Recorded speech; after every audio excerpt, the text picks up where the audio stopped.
السلام عليكم ورحمة الله تعالى وبركاته. مرحبا بكم متابعينا على قناتنا الحروق تي في. تحية طيبة للجميع وتحية طيبة لكل متابعينا عبر تراب الوطن.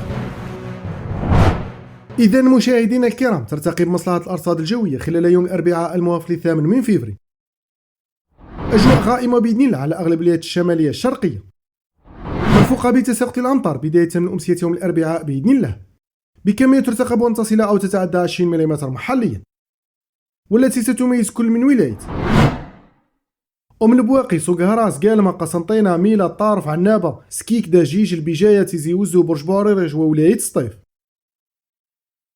وستبقى الأجواء مشمسة بإذن الله على أغلب الولايات الشمالية الوسطى والغربية، وكذلك المناطق الشمالية والجنوبية للصحراء.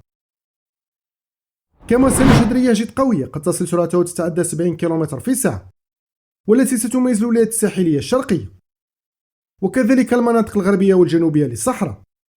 على كل من ولاية جيجل، سكيكدا، عنابة، طارف، وكذلك كل من ولاية إليزي، جانات، وولاية تمنراست. وحسب ما يشير إليه نموذج الأرصاد الجوية، فسنشهد بداية من أمسية يوم الخميس الموافق 9 من فبراير عودة تساقط الثلوج بإذن الله على المرتفعات التي يتراوح علوها ما بين 700 إلى 800 متر، وستميز هذه الثلوج خاصة الولايات الداخلية الشرقية. وسنوافيكم بالولايات المعنية بتساقط الثلوج خلال الساعات القليلة القادمة.